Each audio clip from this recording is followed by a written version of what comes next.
Support from the show comes from Gameplayware. Gameplayware has a wide variety of nerdy and geek-related apparel. Go to www.gameplaydwear.bigcartel.com and use the promo code theb&btavern to get free shipping on clothes. Want cool dice sets and other tabletop accessories at a low price? Head on over to darksilverforge.com and use the promo code theb&btavern to get 15% off your purchase. And support from listeners like you. Thank you.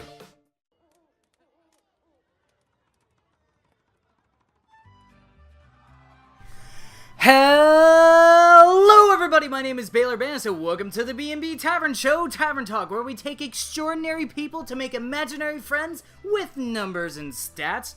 Once again, like I said, my name is Baylor Benz. We have an amazing guest for you.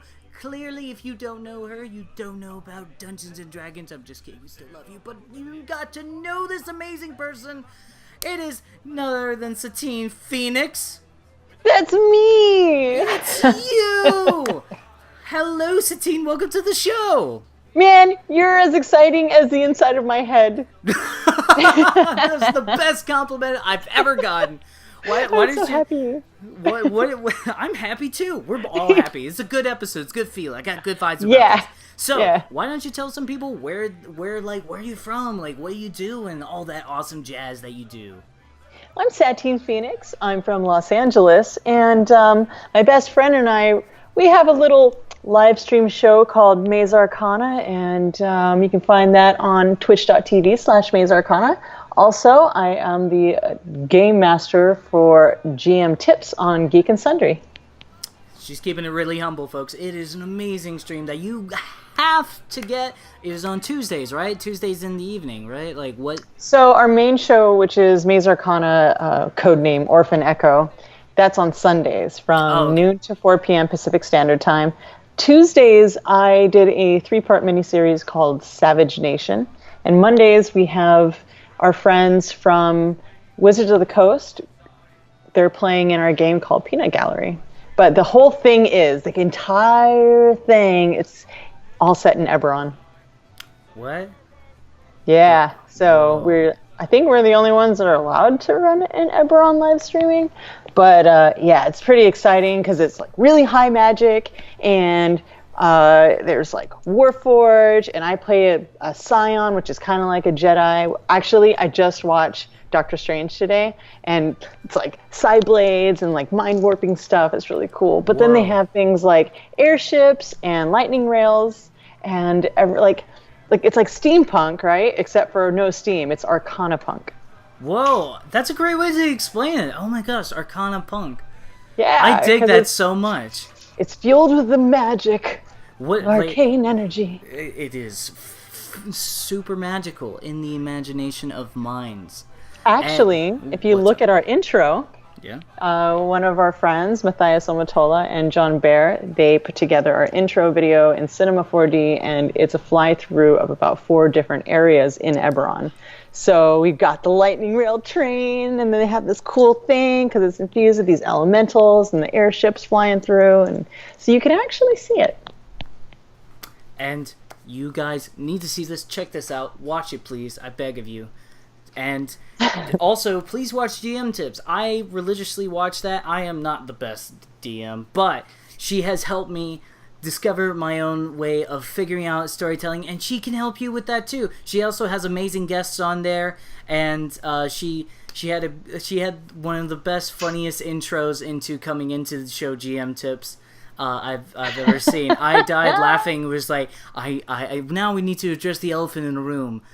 I'm not Matt Mercer. What? And it was just like the whole crowd just going like, what? And it's just like, I know, right? And I was like, well, I mean, that's cool. So like, yeah, it was really cool. Has that been fun? It's so much fun. So the thing is that I learned how to game master through being game mastered and being a player, right?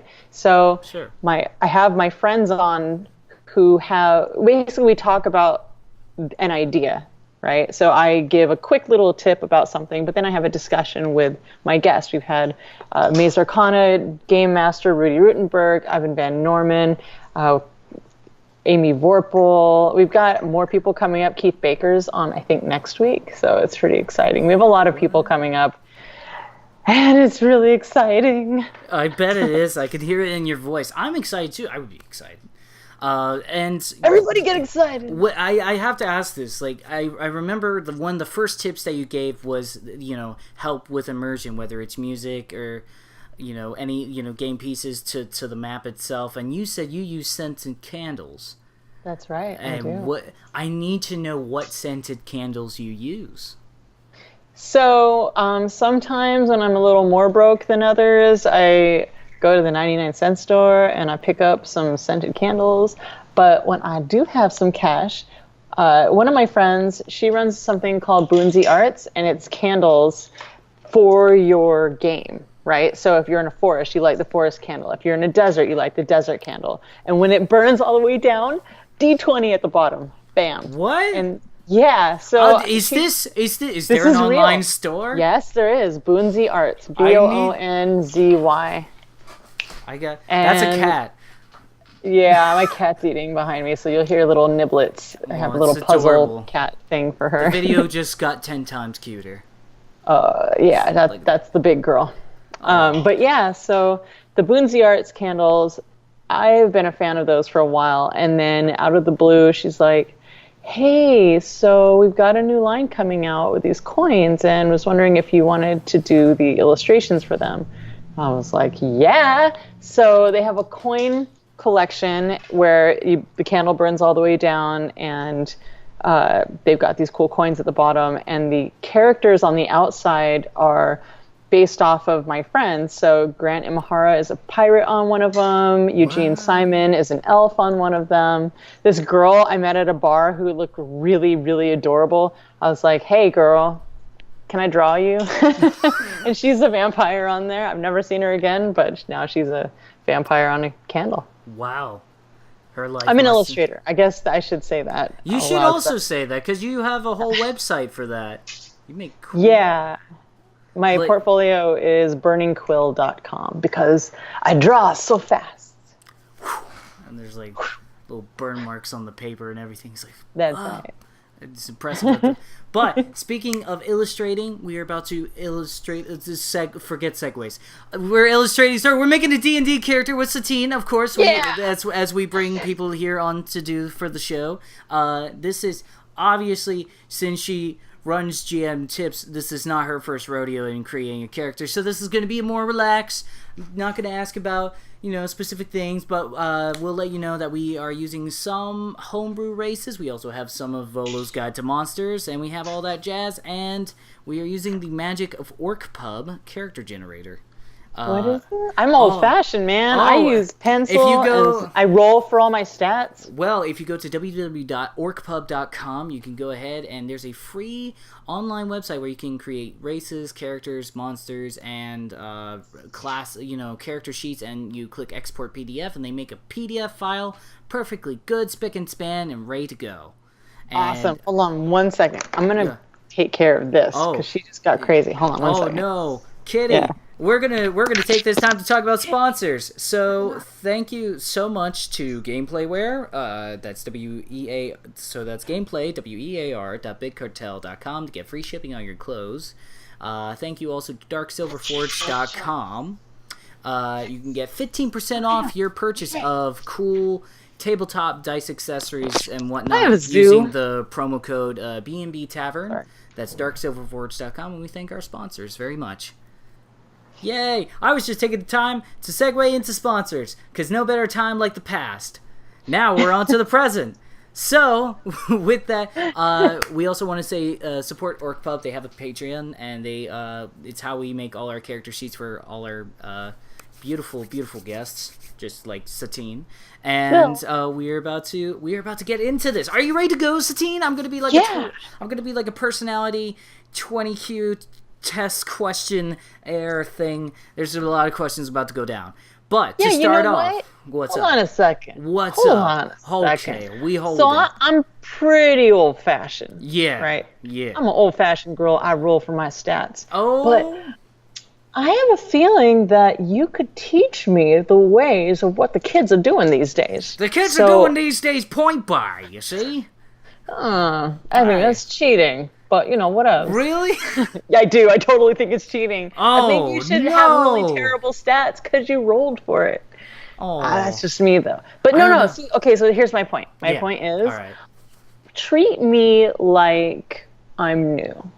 All right. I want to hear how you would tell brand new baby face Satine how to make a character. Oh, no. I mean, of course, I know how to do things, but I kind of want to hear how you would, don't treat me better or anything. Just pretend I'm new. Okay. So on a scale of like 1 to 10, as a new person that is like still a nerd, how much medieval fantasy knowledge would you have? Okay, well, I have all this fantasy knowledge, so we'll just say I'm obsessed with Lord of the Rings. Okay, that's fair. All right, that's so good. I'm new but obsessed. All right, obsessed. You want to get more into it, more of the meat of it. All right, cool. All right. That's right. Baby Satine wants some dragons and elves, and I've been watching all the movies, and I read a bunch of books, but man, I really want to play some D&D. All right, well, this is going to be the most embarrassing moment of my life, but we're about to get down to it. All right, so start off, Satine, we start off by asking, not to sound like a Pokemon professor, but what your gender is. Are you boy? Are you girl? Are you other? I'm girl. You girl, all right. I girl. You. Hashtag you girl. And now that we established a gender, now let us choose a race. I'm going to run these down like an auctioneer. Some of them you may recognize, some of them you will recognize, depending on your base of knowledge, since you are very new to D&D. And I'm going to run these down, and then if there's something that you hear that sounds interesting, but you don't know what it is, happy to explain as much as I can for you. So are you ready to go? Yeah. All right, cool. You can be an Arakakra, an Azimar, a bugbear, dragonborn, dwarf, elf, furbolg, Genasi, gnome. Wait, what's a furbolg? A furbolg is furbolg is a little humanoid. No, I'm sorry, that's kobold. Furbolg is, I believe, a type of giant. Let me double. Yeah, let's do that because I'm gonna pick that. Okay, all right, cool. I'm gonna double check this. Chris Perkins, if you're listening, please don't smite me. I love you very much, and I'm the biggest fan. That's Satine throwing in wrenches. Yeah, hey, you know what? That's okay. I need that. I need people like you in my life to keep me on the straight and narrow. It's better than comments on YouTube. Because they'll go like, you fool. I read all the comments. I try to read all the comments and then I get scared. Okay, let's see. Looking at this. Fix it in post. I can do it. I can totally do it. Furbolgs resemble human. Thick beards. The skin is pink, and the hair. And their hair, though it comes in many colors, is usually either red or blonde. That's interesting. When reintroduced in 5th edition, furbolgs were changed to more closely resemble elves in such a way that a Goliath resembles a human. So it's a furbolg? F-U-R-B-O-L-G? F-I-R-B-O-L-G. Ah. Ooh, this is exciting. We're looking it up together. Yeah, we're learning. I want to be a giant lady Satine. Yeah. A giant elven lady Satine. Oh my God, Rudy is going to laugh so hard because he's like, Satine, you always make these large characters. I'm like, I mean, if she's under 6 feet tall, she's not tall enough. Right. So this is going to be amazing. He's going to laugh. I'm going to, this will be a new exciting, and you are the first furbolg of the series, so which is also exciting. Yay! Breaking records left and right, because that's how we do it all night. That's how we roll. Yeah. Jazz hands. Nobody can see because it's audio only podcast, but jazz hands for us. How old is your furbolg? Well, I'm gonna say, do they normally live normal human? No, they a furball reach adulthood around 30, and the oldest they can live is for 500. Wow. I'm gonna say I want some history. I want to have gone through some battles. So I'm Yeah. gonna do like the 40-year-old equivalent. The 40-year-old equivalent. So Okay, we'll so say so 200. Oh, okay, fair enough. 200. 200 years old. Right in the smack, right dab in the middle of 200. And how tall is your furball? What's the minimum? The minimum is a police siren. I'm in LA. I know, it just happens. Home. The is that like what it would have in the, I guess, I don't know, like the sounds of LA would have that. Yeah, one of like the soundscape of Los Angeles is like dogs barking and people yelling at each other and sirens. So they're between 7 and 8 feet tall. Oh my God, that is amazing. I'm gonna say 7'2". She's small for her kind. Oh, okay. All right, that's cool. That's still extremely taller than me. How tall are you, out of curiosity? I'm 5'8", but usually I wear 6-inch heels. That's taller than me without heels either. I'm taller than like everyone in Los Angeles. Actors are very small, so whenever I walk around, I'm like, I'm a giant lady. I'm a furbulg. I'm a furbulg. I mean, Nat 100%. Like maybe she's born with it. Maybe she's a furbulg. Oh, I like that. I like that. We're making definitely that wear a shirt shirt that says that. We'll make that a shirt now. Check out our Shark Robot store.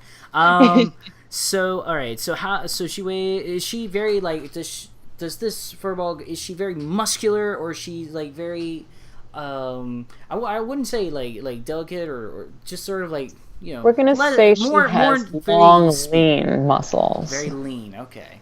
Yeah, so no, like lean muscle. So more gymnast than bodybuilder. Okay, cool. So she's very acrobatic. Yeah.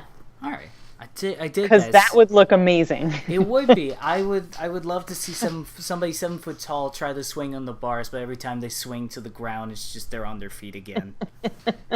Yeah, exactly. That's great. And what is this character's alignment? An alignment sets your moral compass. Mm-hmm. So you have your traditional 9. You have your lawful good, your lawful neutral, lawful evil, neutral good, true neutral, neutral evil, chaotic good, chaotic neutral, and chaotic evil. I really like the way you say those things. I'm gonna say I'm generally good. So I'm gonna go ahead and say, I'm gonna roll a die. Can we roll for it? Let's see. Well, you have dice, right? Okay. But they're over there. Well, you said you would. All right, fine. Let me get my dice. Hold on 1 second. Let me put down. You tell the people a quick knock joke before I get back there. Knock knock. Who's there? I'm terrible at this game. I'm terrible at this game. I'm much better at Dungeons and Dragons. Yeah. Roll for knock knock. I failed. Oh. I am not funny. Yeah. I've never been funny. You tell somebody how a chicken got to the other side. All right, so I'm gonna roll a d10. A 10 will re-roll, and then the other 9 will represent an alignment. Yes. All right, so let's give this a shot. All right, with that you are an 8. So chaotic neutral. That's good. That's cool. That's good. Are you crazy? I like it. I like a little bit of crazy. Like, it's not really here nor there. She's kind of like. Huh? She's not a Pop-Tart. She's not crazy good. She's crazy. Depends on the situation. All right, that's fair. I feel like that's what neutral is, right? Like neutral, you have the freedom to go either way. Yeah, you can choose your sides, and you go by your own standards of. There's a lot more moral compass made by you rather than just already sort of pre-decided on. Because when you're chaotic good, you kind of already have like. The standard of good is like protecting village, and then crazy enough to fight off a dragon by yourself, as if it means protecting the children of so and so orphanage kind of thing. Yeah. Even if you are alone. Now it is time to establish class. which is very important. And this also leads to your background, which I actually choose in a different way. I like to choose background based off of the story that people give me. I like them to give me a story of why they became this class. So then, depending on what class you choose and why you became this, because of your background, or like the backstory that you make, I choose the background off of that. So, running off the list, and of course we'll also ask about subclasses, Rogue, Barbarian, Bard, Cleric, Druid, Fighter, Monk, Paladin, Ranger, Sorcerer, Warlock, or Wizard. I'm going to... Oh, I was so certain. I'm going to say Sorcerer. Sorcerer? An athletic sorcerer. I like this. A 7-foot-tall sorcerer. That sounds really badass. Channeling with the arcana within. A 7-foot-tall furball with elven descent is charging with a fierce might. And why is she a sorceress? So she's probably from the plains or something, right? Giants are usually from the plains. Well, in my head, I just made that up. I guess. I suppose it is a possibility that your furball, because there is elven descent, could be possibly from the Feywild. That's a possibility. But that's pretty I cool. don't like to. There is definitely canon of like where this race predominantly resides and whatnot, but because I'm very big on homebrew and I like to give as much free options to my guests as much as I can, I like to keep it on the open. So if you think they're from the Feywild or the Nine Hells or the Material Plane or something like that, just let your imagination go crazy. Like where did she learn to become a sorceress? Does she have a parent? I like your style. I'm gonna say she used to play a lot with her friends. They would play like a lot of roguish style games, but then her parents were hunted down by a group of adventurers. And then she realized, well, she innately had like magic abilities, but she started developing them after her parents were hunted down. Whoa. Yeah. So is she using this to train in honor of them, or is she using this to train to hunt down the adventurers that took down her parents?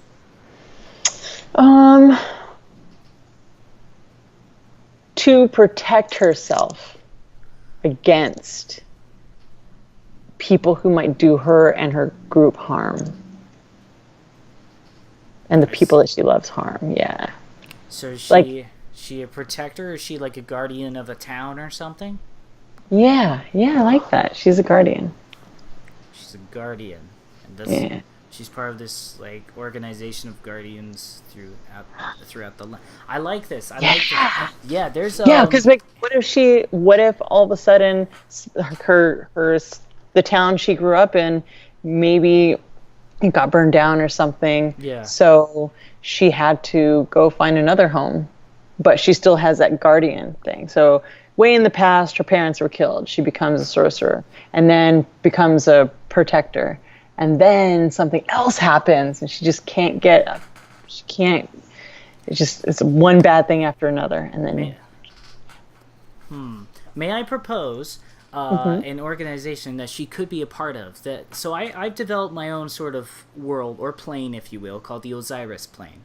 And it has a lot of different countries and different types of politics and whatnot, based on a lot of Greek, Roman, and current politics. And one of the organizations is sort of like this international sort of Assassin's Creed-like group called the Achukma, which is a Native American word for peace. Yeah, that. I want to be a part of that. Okay, cool. It sounds like exciting. And basically, it is they're about like thousands of years old. Like they're against this other group called the Ely, which is another Native American word for death. And they have been at war, and the Chukmos' goal is to protect the world and keep it the way it is and let it evolve naturally to be a peace-loving society, as opposed to Ely that want to basically destroy the capital continent and then destroy the rest of the continent so they can rebirth it in their own control. Chaos. A little bit of chaos, a little bit of destroying and creating from within. I like it. Yeah, they're trying to be sort of like, they're trying to make the whole plane of existence like a phoenix, like risen from the ashes once again, but under their control. That's really cool. Yeah, I want to be a part of the good guys. Okay, cool. You're part of the good guys now. Welcome to Sweet. the Chukma. And okay, so now that we have established that, your background will be folk hero, because of the fact that you are pretty much a folk hero. You're a good folk that live in a good old time. Now, like you said, you think point buying is cheating, but here's where like I go with the stats. I actually don't ask them numbers wise. I ask them on a physical and mental presentation of their character and how they imagine them socializing and interacting with certain objects and NPCs. And then I have that scale depending on how they answer, and I put it into the point buy system. Okay. Because it gives them easier time. Because like I agree with the it can be cheating, but I also feel like rolling stats is like, you have these stats, now you have to work within, this is how your character acts, whereas I like to let people think how they want their character to act. I don't know, it goes both ways, and I think both ways. Well, you can do that with rolling too, like, I mean, when I was younger, I used to get really, really good rolls.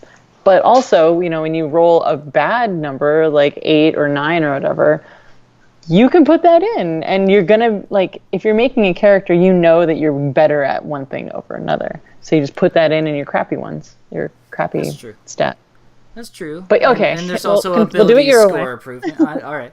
Unless you do want me to roll for stats for you, you'd be all special and awesome. No, this is I will not game master over you. All right, thank you, senpai. So is your character strong? She's not that strong for her. She's average strength. Okay. Are they very dexterous? Yeah, she's much more dexterous than she is strong. Very quick for like somebody who's 7 foot tall.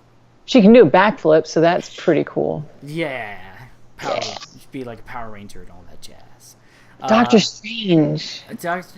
I haven't had a chance to watch that movie yet. Was it good? I just watched it this morning, and it's my favorite movie. What? Yeah. That's crazy. I want to read all the comics and everything. Like, I'm just totally obsessed with it now. Bam, done. 3 things I'm obsessed with. Do you think it's because of the actual story? Are you one of those like people that really enjoy Benedict Cumberbatch? Well, he's a cool actor. His name is Benedict Cumberboyfriend, but also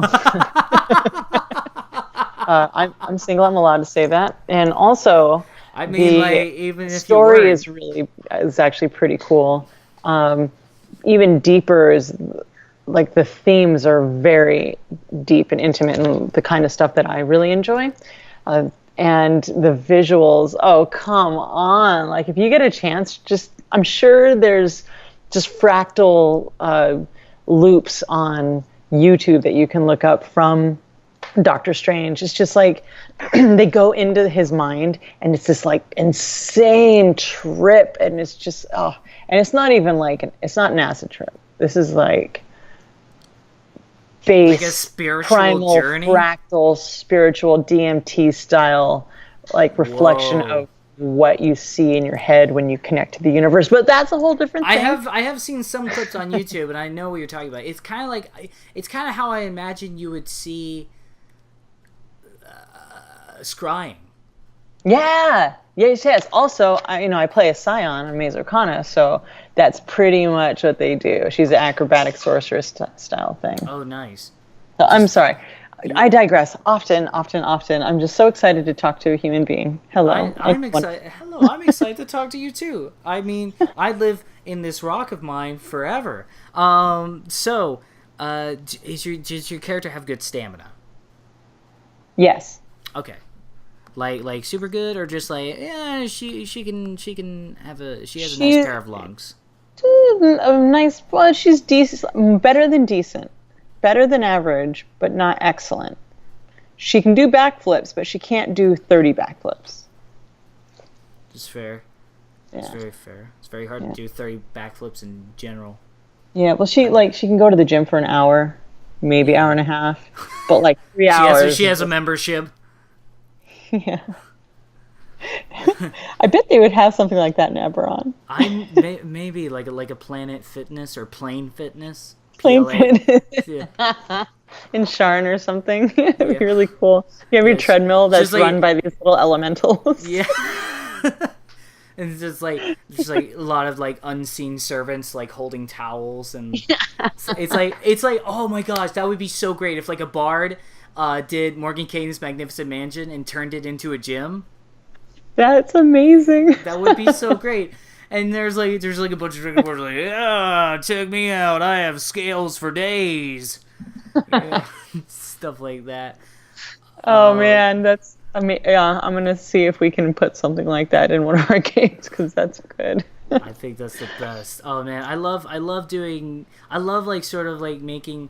Like, I like to be serious with the campaigns, but sometimes I like to make little cool NPCs or gadget things. Like, I have, like, a character in my little world I made called DJ Wizardy Wiz, and he's a wizard that made these things called Scradios, which are scrying radios that he enchanted in. And you can tune in and listen to the music or the news of the plane or whatever.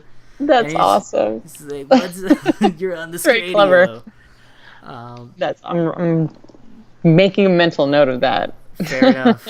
Just you could use whatever you want. Just please let me know. I will. Okay. Is your character intelligent? We're gonna get through this. We will one day. Is your character intelligent?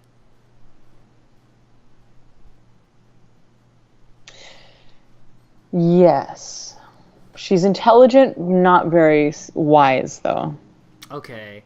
I guess in the sense that, well, in like D&D, wise is sort of like being extremely observant and being able to perceive things very well, reading body language and whatnot. So she's she's like, what's in front of me is in front of me, and I will not look any further. Yeah. So that would be she's pretty oblivious. Like she's good when she's in battle, right? Like when the time has come for her to stand and protect her friends and protect her family. But maybe she's not so observant of, someone's like trying to swindle her out of, 20 rupees. With gold pieces or whatever. Hey, YouTube, we're gonna get a cease and desist if you say I gotta bleep out rupees now. Come on. Wait, is it trademarked? I don't know. Maybe Nintendo's. I don't know. Some game company in Japan has some times where people get taken down when mentioning other mythological creatures. RUP. Yes. And then you can bleep out all the other ones, and then people will know what we're talking about. Totally. The bleep, it's like da da da da da da. He's just saying the theme just so people understand like the theme. Are they charismatic? No. All right. No, she's not wise or charismatic, but she's good at her job. She gets the job done. That's right. So if they gotta interrogate somebody, get somebody else, because she'll just burn them. Yeah, pretty much. Yeah, that's fair. She's good at threatening people with her magics. That's true. I like that. Does she wear like proper like sorcerer robes, or does she stay? Does she like stays very chill? Does she not make it very apparent that she's a magic user? I would say she would probably dress somewhere between a rogue and a sorcerer. So maybe she would look a little bit more like a monk, a hooded monk or something. What? Yeah. Ooh, because she needs to be able to maneuver, right? Does she also have like those really long, like droopy sleeves that I don't understand what the purpose of those are? I know they would just get caught on things. Maybe. I don't know. She might use this as like a surprise. Like, surprise, there's more space under here for like stuff. No I don't know. droopies. Right. Cool. No droopies. All right. I won't add droopy. No droopy sleeves. We do not approve. Not approve. All right. Well, now on to the proficiency of skills. Yes. Which is, the stuff that makes it more likely for you to succeed with your D20 rolls. Tell me more. Have you ever heard of Dungeons and Dragons? This is a great game. Yes. All right, cool. All right, so if you heard Next question. So, I don't know. I just explained. It's like basically my best way of explaining is just D20.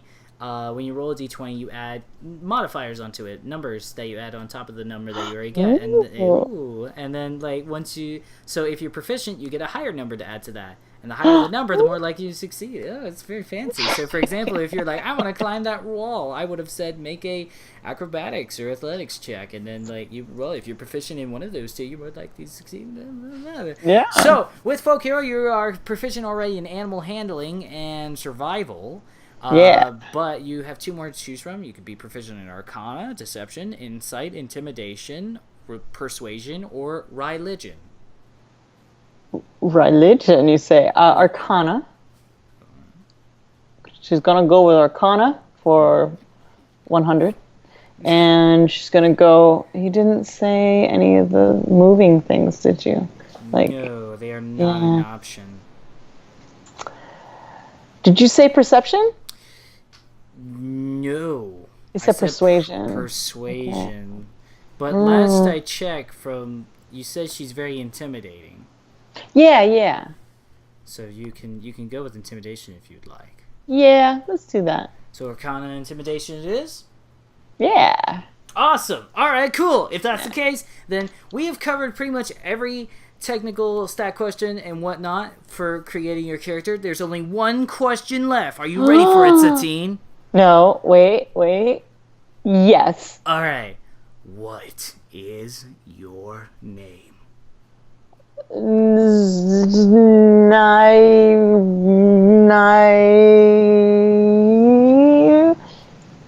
Naikama. Nai hyphen comma? No, just one word. Naikama. Naikama. Yeah. Nicomma? No, K. Naika. Nikama. Kama. Naikama. Last name? Oh. Can we just make it like Madonna? Naikama Madonna. All right. Oh, no, it is. Naikama Madonna it is. And with that, all right. So, thank you. All right, but thank you for I'm sure Madonna's gonna come on. She's an avid listener of this podcast. She's gonna go how dare they use my name and shut down the channel. Naikama Madonna. Or she could be like you could say offensively Madonna. Or because you're already saying the A as an A, you could say Maidene. Oh no! Oh God, no. No. Oh. All right. Mm-mm. You know what? That's why they. That's why. Madonna. Naikama Madonna. Naikama Madonna. What a wonderful furball. Okay. Furball. Naikama Madonna. How does she sound? Does she sound like? Oh, yeah, she doesn't talk very much. Yeah, okay. She has a kind of a deep voice. She has kind of a deep voice, and she is. She's also a redhead, and she speaks slowly, and pretty much that's all of the characters that I play. Show me where they are. Well, they are. Show me what you got. Show me what you got. And with that, Naikama Madonna was born, the most beautiful furball in the world. And with that, Satine, where can people find you on the good interwebs and follow you on your great progress of your life? The safest way to go is go to mazearcana.com, mazearcana.com, or go to Twitter That is at Satine Phoenix, SATINEPHOENIX. You can find Rudy and myself every week, a whole bunch of times every week on twitch.tv/MazeArcana live streamed. And I believe GM Tips comes out on Alpha on Tuesdays, and that's a pretty regular thing. Oh, it's on Alpha? Yeah, it starts on Alpha, so if you want to see it before anyone else, you go to Alpha. Okay. And if you want to watch it on Thursdays, you go to YouTube. Yeah. On Geek and Sundry. It's worth the money. Go get Arcana today. It's a great app. I have no money to use it, but it's great. I think, is there a free trial? Is there a way of I think there's a 30-day free trial to Alpha. Yeah, go ahead, use that. Get your 30-day free trial. It's worth the money, especially with also Roundtable. Cool. I actually haven't even seen all of that yet. What? It's been very exciting. It's a mystery for all of us. It's a mystery, but I was there. I was there for the whole thing. You were there for all of it. Yeah, that was actually pretty cool, and I don't even know how long they put them up, but we did really long recordings. I mean, I bet. Yeah, those were super long. I think Ivan started crying in the one with him, myself, and Matt Mercer. Like, it was really beautiful. Aww. So, yeah, we ended in like a friendship hug, but I have no idea what they put in, so I should probably watch them. I think viewership, I think they would put that very touching moment so that everybody can relate together and we could all hug in the comment section. That's right. That's right, friend. Speaking of friendship, if you want to be one of our friends, you don't have to subscribe, but please subscribe, like, comment, all that jazz. Hit the bell if you want to. We won't force you to, but we do appreciate the support either way. And speaking of support, Satine, you don't have to come on this show, but as somebody who is a huge fan of D&D and is a huge fan of you, this has been such an honor and a treat to have a one-on-one with one of my favorite DMs in the whole world. Oh, man, thanks so much. You're awesome. And I think we have an agreement that you're going to teach me how to dance better than I already know how to dance. Oh, yeah, my secret dance no, we don't have to say it. We don't have to say it out loud, but I feel like that's a secret that we have. All right, I agree. That's our secret. It's dance for DM tips. All right. That's right. All right. All right, Sensei, we'll get to work on it, and we will see you in the next episode. Goodbye. Bye. Bye.